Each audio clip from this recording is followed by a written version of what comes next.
Good morning. Yeah, thank you for asking me to come here. And your question is, how would I buy a diamond? Um, Interesting question, but I think I can answer that very simply. For those who know me, will know that my number one priority would always be cut, cut, cut, and cut. Those are my 4 C's. Because ultimately, cut will govern the way that stone performs, the way it will reflect light, number one. Number two, the way it will camouflage inclusions if it is cut correctly because of your maximization of brilliance, scintillation, and dispersion of white light. And number three, if it's not cut correctly, of course, it would entrap body color, and so your face value of the stone would really not face well.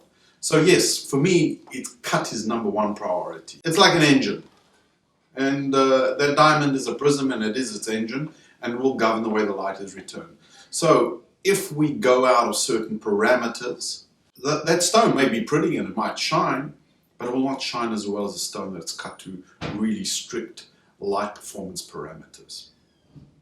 So that would really be my number one aspect that I would choose in first looking at a diamond. I think for me to purchase a diamond is a little bit different versus, let's say, a consumer. But I suppose you asking the question is if I were a consumer. Yes, I would do as much research as possible, and I think that information is so readily available today. Yes, there's good information out there and there's bad information, and I think if you're smart enough, you can filter out the good fact from the bad. I would look for who produces a well-cut diamond, whether it's a round stone, whether it's probably a princess cut, whether it's a cushion cut. I would definitely find out, see who does produce. Where are these sold? And that's another issue. Who are you buying from? Are they reputable? Do they know what they're doing? Will they supply you with all the information? Or are they going to supply you with misinformation? I think those are very, very important things. You know, some people would say, don't buy on the internet. You must buy in a brick and mortar because it's the only way you can buy a diamond. I categorically go against that statement.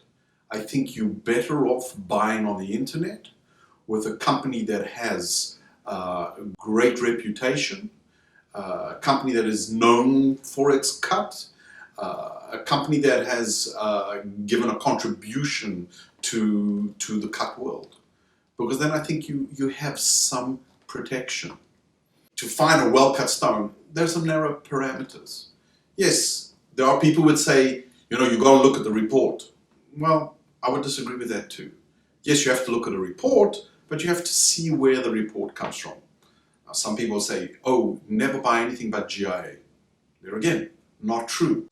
I much prefer American Gem Society, where we have a scientific-based method for evaluating light performance. I strongly recommend if you're one of those cut geeks and you're really looking for a stone that's being graded and you want some real empirical data, or you want some backup which will vouch for what that stone is, then yes, definitely go with an AGS.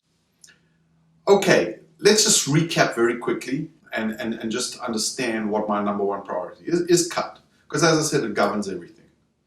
Number two, you should see who you're buying from. Number three is the report. And the reason is that you at least want some good reference to what the stone is that you're buying. Number four, I think, is budget. For all consumers, they have a budget. Now, there are many variables when it comes to the budget, meaning that you could increase in color or you can decrease in color because you want a larger stone. You go up in clarity and down in clarity. So I think that you have to find a comfort zone. You know, some people would say, well, you need to choose the color and the clarity first. No, I think it's a personal taste. It's a personal issue. You know, I think our good friends De Beers would love us all to buy Dean turning influences on 3 months' salary. Well, that's not realistic. And you can have some very beautiful diamonds in warmer colors, KLM colors. Absolutely nothing wrong with them. I stand by them. I don't know why we have to sort of discriminate against them. Not at all. You know, each diamond has its own beauty. So I think budget is where you want to be in your fourth choice, and you need to decide on that budget and then adjust the other variables. Do not give up on cut, because cut, in my opinion, as I said before, will dominate the way that stone looks at the end of the day. It governs everything. I think that covers most of the things that will enable you to buy a very good diamond. If you follow these steps, you do your research, I think you'll find that your roads that you're searching on will lead you to a place where that you could purchase something which will give you lots and lots of joy for many years to come. I want to thank you for inviting me here today, and we'll see you again.